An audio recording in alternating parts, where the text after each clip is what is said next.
जय मसीह की आप सबको। आइए आज का वचन करते हैं शुरू। तीतुस की किताब 2 अध्याय और उसका 15 वचन मैं पढ़ूंगा।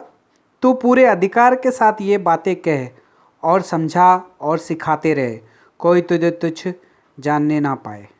पढ़े गए वचन पे प्रभु आशीष करे। आइए हम प्रार्थना करते हैं। प्यारे प्रभु जी, धन्यवाद, स्तुति और बड़ाई के साथ आपके चरणों में आके झुक जाके दंड प्रणाम करते हैं। समय दिया उसके लिए भी धन्यवाद देता हूँ। प्रभु जी दया करके सहायता और मदद करें, पढ़े गए वचन पे आशीष करें। इस वचन के द्वारा प्रभु जी आप हमसे बात करें और प्रभु जी हमारे जीवनों को बदले और आशीष करें प्रभु जी, और 100 गुना फल लाने के लिए सहायता और मदद करें। मुझे प्रभु जी चुना है प्रभु जी, उसके लिए भी धन्यवाद देता हूँ प्रभु जी। मुझे भी पवित्र आत्मा से भरे प्रभु जी। यह समय को प्रभु जी आपके हाथों में सौंप देते हुए प्रार्थना विनती को प्रभु यीशु मसीह के नाम से मांगते हैं, आमीन। पढ़ा गया वचन तीतुस की किताब 2 अध्याय और 15। पूरे अधिकार के साथ कह और सिखा और समझा, कोई तुझे तुच्छ जानने ना पाए। तीतुस की किताब, इसमें लिखा हुआ है कि पूरे अधिकार के साथ बता और उन्हें सिखा, कोई तुझे तुच्छ जानने ना पाए।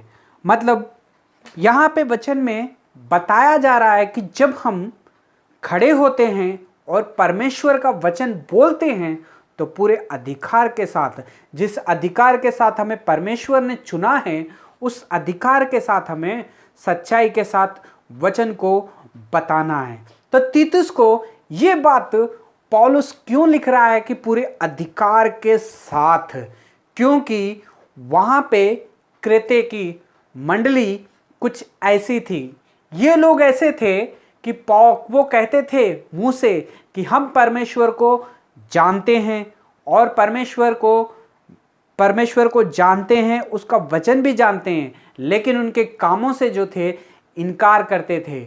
ये प्रभु यीशु मसीह को पाने से पहले जैसे थे, पाने के बाद में भी उस देश के क्रेते के लोग भी वैसे ही थे जैसे कि वो पहले जिया करते थे। और ये पौलुस पत्री जो है तीतुस को लिख रहा है।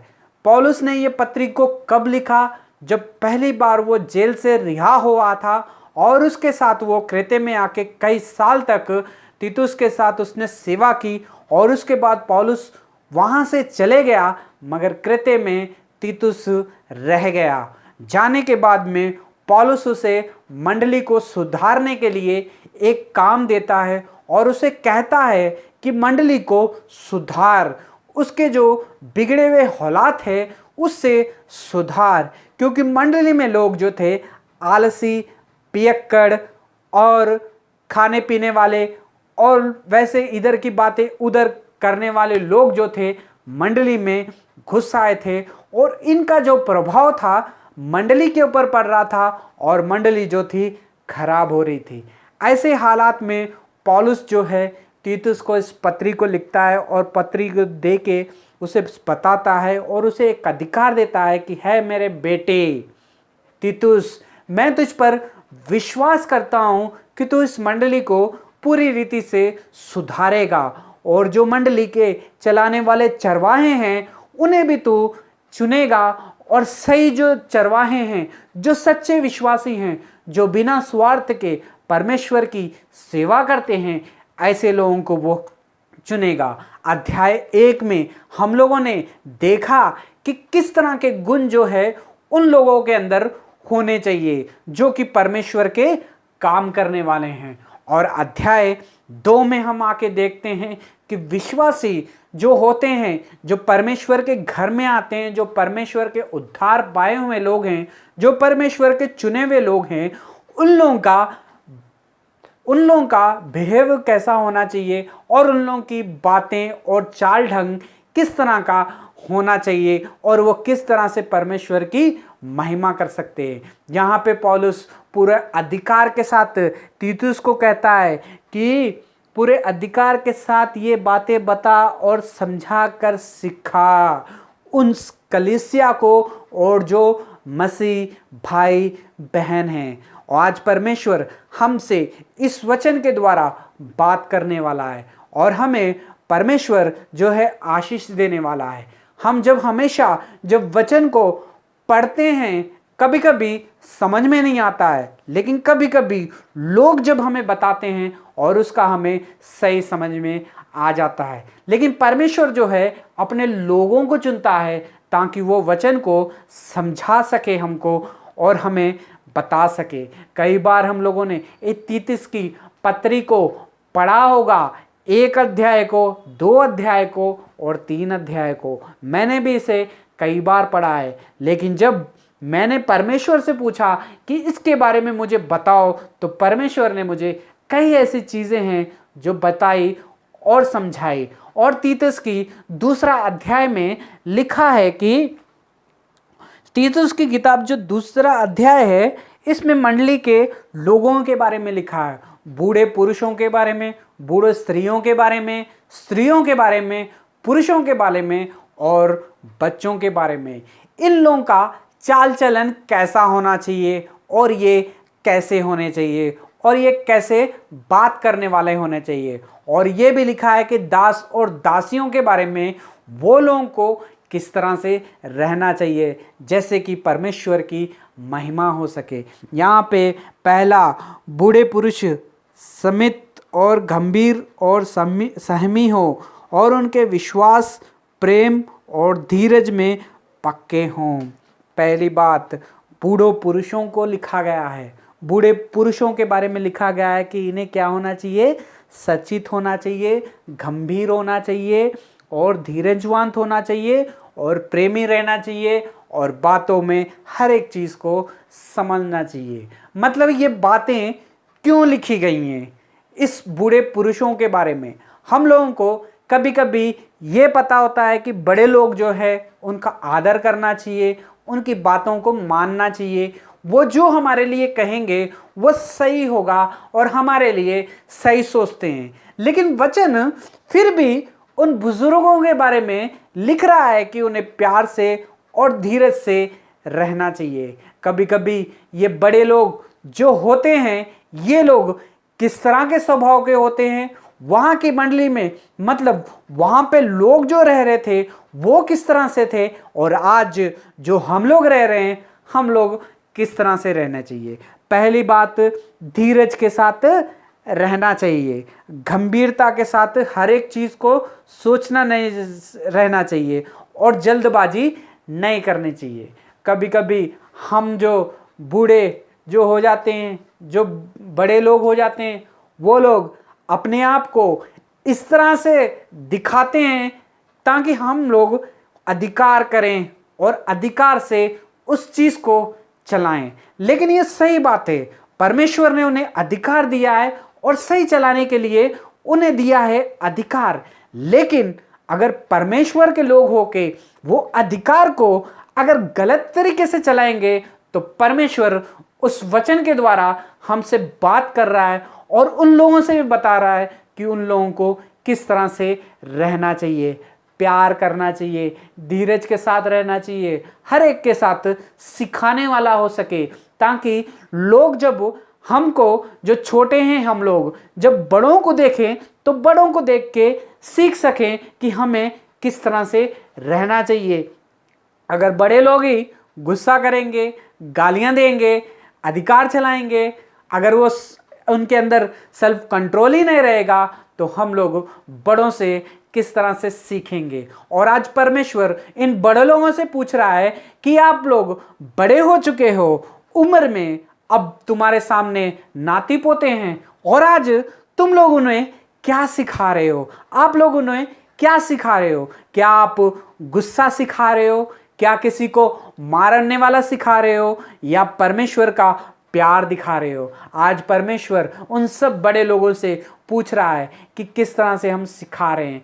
कभी कभी ये बड़े लोग ऐसे होते हैं, सिर्फ अपने ही बच्चों को प्यार करते हैं, अपने ही लोगों को चाहते हैं, बाकी उन लोगों को बदनाम करते रहते हैं। उनकी छोटी मोटी गलतियां भी मिले तो उनको क्या करते हैं, कवर बड़ों बाहर के लोगों की गलतियां अगर मिल जाए तो उससे बड़ाई फैलाते हैं। लेकिन अपने बच्चों की कभी कभी गलतियां मिल भी जाएं तो उससे कवर करने की कोशिश करते रहते हैं और उसे कवर कर कर के और अपने ही बच्चों को जो है बिगाड़ देते हैं। और इन्हें जो है प्रभु के जो दास होते हैं, जो परमेश्वर से उद्धार पाए हुए लोग हैं, ये लोग जो बड़े लोग हैं, इन्हें किस तरह से रहना चाहिए? परमेश्वर के अनुग्रह के साथ रहना चाहिए। परमेश्वर ने जिस तरह से प्यार किया है हमसे, वही प्यार हम छोटों को दिखाना चाहिए, वही सहमित रीति के साथ हमको चलाना चाहिए। ये कि हम लोग उनसे देख के सीखें, ये नहीं कि ये मुझे क्या सिखाएगा करके लोग हम पर कहते रहें। हे भाई और बहनों, आज कई बड़े लोग जो है अपना अधिकार को खो चुके हैं और अपना जो अपने ही घर में आज अधिकार को खो चुके हैं। कोई बड़ा या छोटा, उन्हें कोई भी इज्जत नहीं करता है। इसका मतलब ये है, उनकी इज्जत इसलिए नहीं करती है क्योंकि उन लोगों ने खुद वो इज्जत को जो है अपने आप से खो लिया है। क्यों? क्योंकि उन्होंने अपने अधिकार का गलत इस्तेमाल किया। हे भाई और बहनों, आज परमेश्वर उन सबको बता रहा है, जो लोग बड़े लोग हैं, वो लोग जो छोटे हैं, वो उनको देख के सीखेंगे। तो इसलिए वो जब सीखें तो उनको हमेशा उनके अंदर से परमेश्वर का प्यार ही आए और धीरज आए और सबको सिखाने वाला, सहनशीलता वाला दिखाए। अगर बड़े लोग ही गुस्सा करेंगे, बड़े लोग ही गालियां देंगे, बड़े लोग ही धीरज न धरेंगे, तो छोटे क्या सीखेंगे? और दूसरा, बूढ़े स्त्रियों के बारे में लिखा गया है।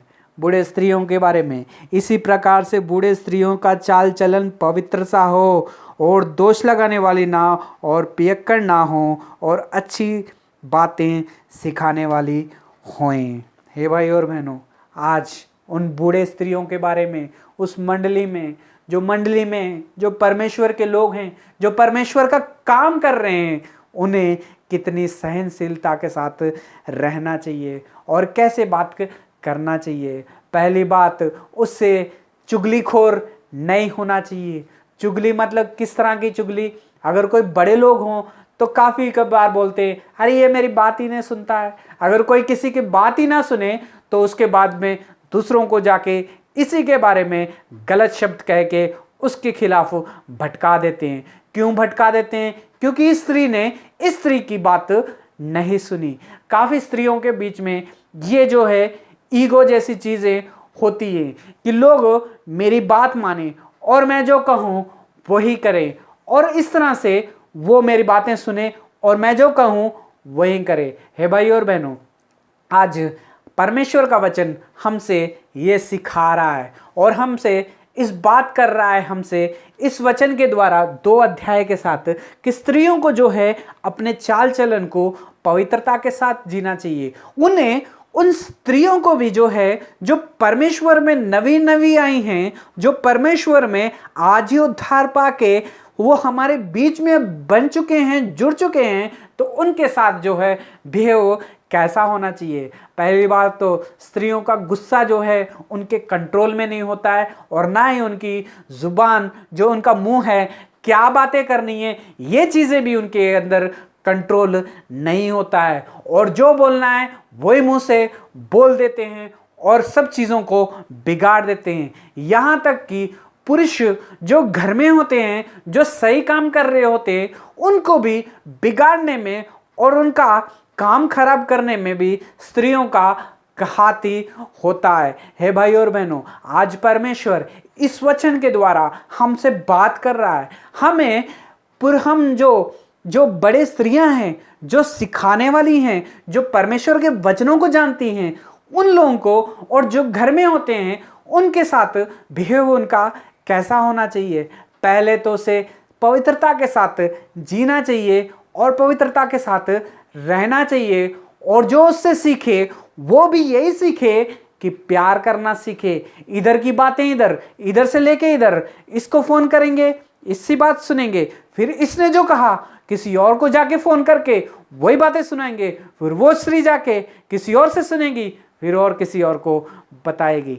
ये सभी उन लोगों के जीवन में चलते रहता है। लेकिन आज परमेश्वर इस वचन के द्वारा हमसे बात कर रहा है कि ये जो स्वभाव है ये परमेश्वर की महिमा नहीं करेगा। ये जो स्वभाव है आपके अंदर परमेश्वर को नहीं दिखाएगा। ये जो स्वभाव है आपका उद्धार नहीं दिखाएगा। ये स्वभाव जो है लोगों को आपका शत्रु बनाएगा। और ये क्या है, परमेश्वर का काम करते हैं, उद्धार पाए हुए लोग हैं, इधर की बातें उधर करने वाले लोग हमको क्या सिखाएंगे करके। इसलिए उन बूढ़े स्त्रियों को कहा गया है कि अपना चाल चलन पवित्रता के साथ जियो और सिखाते रहें वो स्त्रियों को जो जवान स्त्रियां हैं। जवान स्त्रियों को अगर सिखाना है तो हमें अगर सीधा नहीं रहेंगे तो वो जवान स्त्रियों को जो कि गर्म खून है उनको कैसा सिखाएंगे। और ज़्यादातर पियक्कड़ ना हो, मतलब कि पीने वाली, शराब पीने वाली, कभी कभी अपने नाती पोतों को भी बिगाड़ने का जो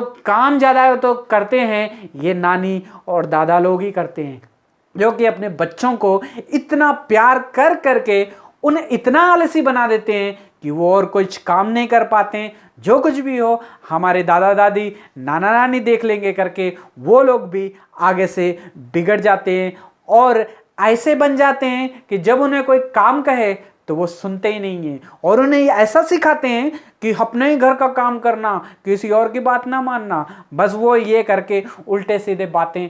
ज़्यादा प्यार है इसलिए ऐसा होता है। हे भाई और बहनों, प्यार हमें करना चाहिए, लेकिन ये नहीं कि अपने ही लोगों को, हमको सबको जो परमेश्वर के लहू से धुला हुआ है उन सबको ऐसे ही करना चाहिए।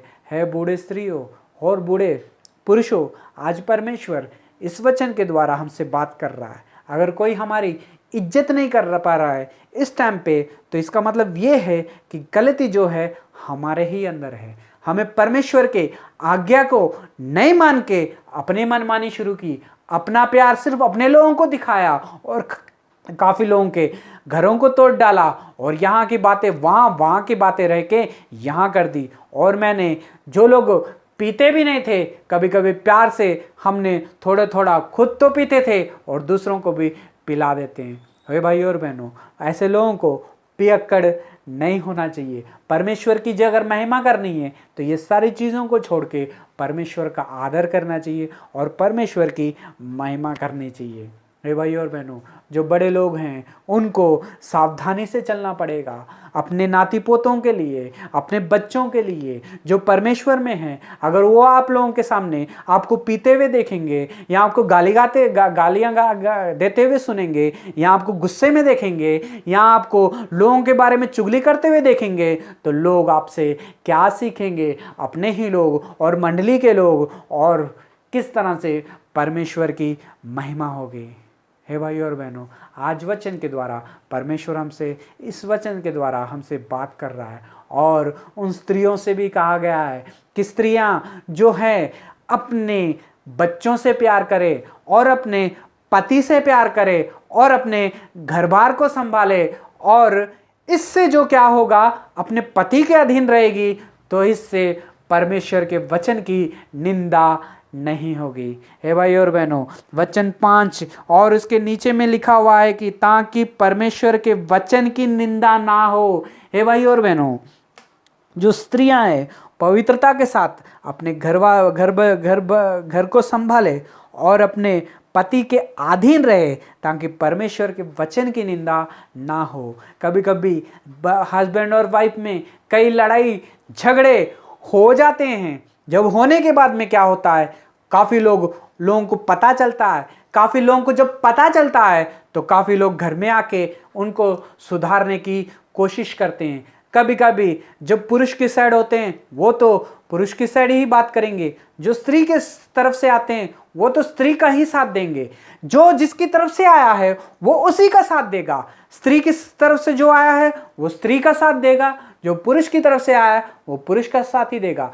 पुरुष जो बोलेगा अपनी पत्नी के बारे में, किसने गलती की इसलिए मैंने इसे डांटा, इसलिए वो इसी की बात सुनेंगे। अगर स्त्री की तरफ से कोई आया है, उसके घर वाले, अगर स्त्री बोलेगी कि मेरा पति मुझे मारता है और गंदे गालियां देता है, तो वो लोग भी उसी की बात को मानेंगे। लेकिन उनके बीच में लड़ाई किस लिए हुई, कैसा हुई, ये सिर्फ बातें उन दोनों को पता होता है। हे भाई और बहनों, काफ़ी लोग ऐसे होते हैं जो अपने छोटा मोटा झगड़े को लेके आगे बढ़ जाते हैं और लोगों को बता देते हैं, लेकिन इससे क्या होगा, लोगों को चांस मिलेगा और लोग आके तुम्हारे घर में आके सुधारेंगे। लेकिन फिर एक ना एक दिन आप लोग प्यार से रहना शुरू कर दोगे, बाद में लोग फिर से वैसे ही चले जाएंगे। हे भाई और बहनों, आज परमेश्वर इस वचन के द्वारा हमसे एक स्त्रियों को एक अधिकार दे रहा है, एक बात कर रहा है कि अपने पुरुषों के अधीन रहो। क्यों पुरुषों के अधीन रहो? क्योंकि परमेश्वर ने जो है उन्हें आपके ऊपर रखा है। क्योंकि आदम पहले था और हवा उसके बाद में थी, और हवा जो है धोखा खाई, लेकिन आदम ने धोखा नहीं खाया। इस बात को पौलुस ने अपनी पत्रियों में लिख के समझाया है कि जो सर है, जो कलीसिया का सर है वो मसीह है, जो स्त्री का सर है वो उसका पति है, और जो पति का सर है वो जो है मसीह का सर है। इसलिए हमें परमेश्वर के अधीन होके इस आज्ञा को मानना पड़ेगा और अपने पुरुष की, जो हमारा पति है, उसकी आज्ञा को मानना पड़ेगा और उसकी जो अपने बच्चों को देखना पड़ेगा। और इससे जो क्या होगा, परमेश्वर की महिमा होगी और काफ़ी लोग परमेश्वर के वचन को देखेंगे। लोग जब हस्बैंड और वाइफ को देखें और एक दूसरे के प्यार को देखें, लोग देखें कि ये किस तरह से प्रार्थना करते हैं, ये किस तरह से वचन बोलते हैं, ये किस तरह से रहते हैं, ये जहाँ भी जाते हैं एक साथ जाते हैं, ये जो कुछ भी करते हैं मिलके करते हैं, अरे इनके अंदर कितना प्यार है। वो प्यार इनके बीच में जो है वो कहाँ से आया? वो तो मसीह यीशु से आया। क्या आपके जीवन में, आपके लाइफ में भी प्रभु यीशु मसीह का प्यार आप लोगों के जीवनों के बीच में है या नहीं? अगर आप इन सारी चीज़ों को फॉलो करोगे तो वचन में लिखा है, इससे परमेश्वर के वचन की निंदा नहीं होगी। लोगों को चांस नहीं मिलेगा बड़े लोगों के बारे में बात करने के लिए, बड़े स्त्रियों के बारे में बात करने के लिए,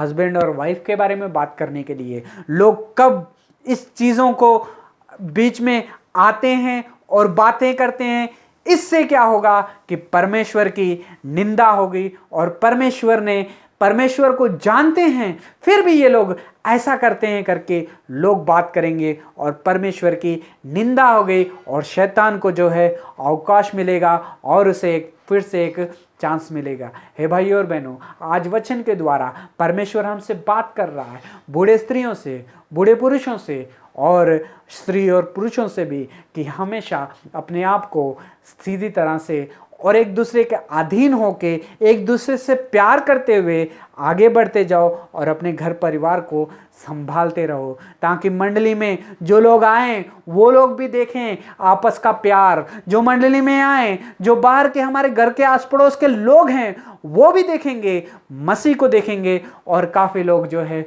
उद्धार पाएंगे। अगर हम मसीह के परिवार में रहते हैं, मंडली में जाते हैं, अगर हमारा जीवन बदला ही नहीं है, रोज़ हम गालियाँ देते हैं, रोज़ हम लड़ते हैं, तो परमेश्वर की महिमा कैसे कर पाएंगे और कैसे हम अपने जीवन को बिता पाएंगे। क्रेते की मंडली भी कुछ ऐसे ही थी। वो लोग परमेश्वर के मंदिर में आते थे, परमेश्वर के घर में रहते थे, सेवा करते थे, मगर उन लोगों का जीवन जो था बदला ही नहीं था। उन लोगों के जीवन में जो बढ़िया स्त्रियां थी, इधर की बातें इधर, इधर की बातें उधर करने का स्वभाव था। जो बड़े पुरुष थे वो लोगों को सिखाना चाहिए था, लेकिन वही सहमति धीरजवंत नहीं थे और ना ही प्यार करने वाले लोग थे। वहाँ की जो स्त्रियां थी, जो अपने पुरुषों की इज्जत नहीं करती थी और उनको भी सामना जवाब दे के बात करती थी। इससे क्या हो गया, जो मंडली के अंदर जो बुरा असर पड़ा और मंडली के लोगों ने भी यही कुछ सीखा। आज परमेश्वर हमसे पूछ रहा है कि हम लोगों को क्या सिखा रहे हैं। लोग हमारे घर के आस पड़ोस जो लोग रह रहे हैं उनको हम क्या दिखा रहे हैं? क्या दिखा रहे हैं कि हम अपने बच्चों से प्यार करते हैं, हम सिर्फ अपने नाती पोतों से प्यार करते हैं और हम बस अपनी ही चलाते हैं, पियक्कड़ हैं, सब हैं, ये सब सीख रहे हैं? या तो हम मसीह का प्यार दिखा रहे हैं कि हम सब अब मसीह में एक हैं करके। पूरे अधिकार के साथ तीतुस को कहा गया है ये बातों को मंडली में सिखाए और मंडली में बताए कि उन्हें किस तरह से जीना चाहिए, और जवान पुरुषों को समझकर समेत सब बातों को अपने आप को भले कामों का नमूना बनाएं और उपदेशक साफ और गंभीरता के साथ सिखाए। पुरुषों को भी ध्यान से रहना होगा, अपनी वाइफ के साथ मिलकर रहना चाहिए, अपना जीवन जो है पवित्रता के साथ जीना पड़ेगा, और उन लोगों को भी अपने आप को पवित्र रख के लोगों को दिखाना पड़ेगा कि मैं मसीह में हूँ और मैं मसीह मेरे अंदर है। अगर आपके अंदर मसीह देखेंगे तो लोग आपको देख के प्रभु यीशु मसीह को जानेंगे। अगर आपको देख के लोग प्रभु यीशु मसीह को नहीं जान पा रहे हैं तो भाई और बहनों, आपका और मेरा उद्धार कहाँ से पाया और कौन सा उद्धार पाया और किसके नाम पे हम लोगों ने बपतिस्मा लिया? आज परमेश्वर हमसे ये सवाल पूछ रहा है। वहाँ पे कई लोग क्रेते में दास दासी रहते थे, उन लोगों के बारे में भी कहा गया है। उस जमाने में लोग जो थे, जो अमीर घर के लोग होते थे, उनके घर में आके काम करते थे और उन्हें वो थोड़ा सा खाना खिलाते थे। उनके अंदर, उनके घरों में दास दासी रहते थे। लेकिन जब परमेश्वर का वचन मिला उन्हें, जब परमेश्वर के वचन मिला उन्हें, तो सब लोगों ने उद्धार पाया, दासों ने और अमीर घर वालों ने भी। लेकिन उनका बिहेवियर जो था बदल गया था। वो लोग जो थे आज्ञा नहीं मान रहे थे और अपनी इच्छा से चल रहे थे। अगर उनके अधिकार वाले को कुछ कहते थे कि ये काम करो तो उन्हें वो मना कर देते थे। यहाँ पे वचन में लिखा है कि दासों को समझाओ कि अपने अपने स्वामियों से अधीन रहे और सब बातों में उनसे प्रशंसा के साथ बात किया करें। हे भाई और बहनों, हमारे जीवन में अगर हम कहीं काम करते हैं, अगर हमें परमेश्वर ने कोई काम दिया है या अपने ऑफिस में हम अगर किसी अधिकार के नीचे हैं, तो हमें परमेश्वर की महिमा करनी है। परमेश्वर की महिमा कैसा करनी है? वहाँ पे सच्चाई के साथ काम करके। काफ़ी लोग अपने ऑफिसों में ऐसा होते हैं कि अगर बॉस है तो अच्छी तरह से काम करते हैं, जब बॉस वहाँ से चले जाता है तो अपने काम को रोक के गेम खेलना शुरू कर देते हैं, बातें करना शुरू कर देते हैं, या वो ये सब करना शुरू कर देते हैं। हे भाइयों और बहनों, हम इस तरह से परमेश्वर की महिमा नहीं कर पाएंगे। कभी कभी ऑफिस में ऐसी प्रॉब्लम होती है कि लोग कहते हैं हमें इसके साथ ऐसा ही बिहेव करना चाहिए क्योंकि ये आदमी जो है ऐसा ही है, इसको ये सब दिखाएंगे तो ये सही रहेगा। हे भाई और बहनों, लेकिन परमेश्वर ने हमें उद्धार दिया है, हमें चुन लिया है, हमें एक ऑफिस दिया है, हम एक अधिकार के नीचे रहते हैं, तो हमें उसकी बातों को मानना चाहिए। इससे वो क्या समझेगा, इससे हमें कुछ नहीं फर्क पड़ता, लेकिन मसीह हमें क्या समझा रहा है, हमें जो है विश्वास योग्य बने रहना चाहिए और अपने वचनों को जो है वो अगर हो या ना भी हो, हमें तो सच्चाई के साथ काम करना चाहिए। हमें हो सकता है उससे प्रतिफल ना मिलेगा, लेकिन परमेश्वर जो है हमें उसका प्रतिफल देगा।